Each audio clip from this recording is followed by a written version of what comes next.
Sir ఇప్పుడు మేము కోరుతా ఉన్నాను, వారు స్పెసిఫిక్గా రూల్ బుక్ గురించి మాట్లాడారు కనుక there is no provision in the rule book to express their dissent in the question hour sir. There is no provision. Rule book లో ప్రొవిజన్ లేదు. కానీ దయచేసి నేను కోరుతా ఉన్నాను, సభా సమయం వృధా అవుతా ఉంది. మీరు 11 గంటలకు సంబంధించి మీరు క్వశ్చన్ అవర్ని క్లోజ్ చేస్తా ఉన్నారు అధ్యక్ష. అలాంటి సందర్భంలో గౌరవ శాసన సభ్యులందరి సమయం కూడా వారే తీసుకొని మా మంత్రి గారు స్పెసిఫిక్గా 2, 3, 4, 5 నిమిషాల్లో వారు అడిగిన ప్రతి ప్రశ్నకు సమాధానం చెప్పడం జరిగింది.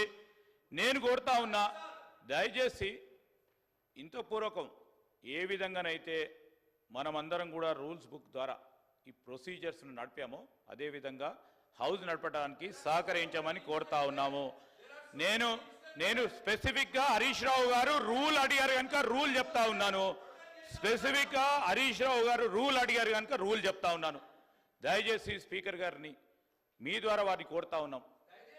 ఇప్పుడు నేను వారికి ఇంకేవైనా ప్రశ్నలు ఉంటే డిఫరెంట్ ఫామ్ ద్వారా మీ దగ్గరికి తీసుకురమ్మండి. You allow sir, our minister will answer.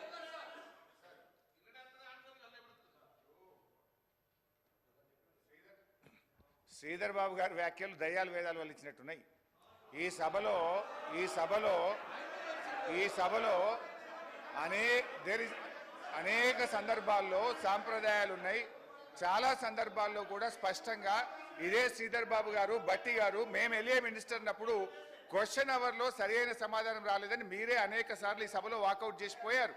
మీరు ప్రొటెస్ట్ చేసే అవకాశం ఇచ్చాం. సో నేను సార్, స్పీకర్ సార్, ఒకటే నిమిషంలో మా నిరసన చెప్పి బయటకు వెళ్ళిపోతాం. I don't want to waste the time. ఎందుకంటే ఇందులో సిగ్నేటరీ కాకపోయినా మీరు సాంబశివరావు గారికి అవకాశం ఇస్తారు. అక్కడ సభా సమయం వృధా కాదు. మాకు సరి అయిన సమాధానం రాలేదని మేము అడుగుతామంటే మా గొంతు నొక్కడానికి మాత్రం సభా సమయం మీకు అడ్డం వస్తున్నది. అయితే అధ్యక్ష, గౌరవనీయ మంత్రివర్యులు, గౌరవ ముఖ్యమంత్రి గారు. స్పీకర్ సార్, హరీష్ రావు గారు దాదాపుగా 2004-05 సంవత్సరం నుంచి శాసనసభ్యుడిగా ఈ సభలో కొనసాగుతున్నారు. 2014 నుంచి 2023 వరకు వారు మంత్రిగా కొనసాగినరు. వారికి లెజిస్లేటివ్ అఫేర్స్ మినిస్టర్గా కూడా పనిచేసిన అనుభవం ఉంది. చైర్ మీద ఆరోపణలు చేయడం ఏ సభ్యుడికి తగదు. వినండి. ఎందుకు అంటే ఇది ప్రాధాన్యతతో కూడుకున్న సమస్య.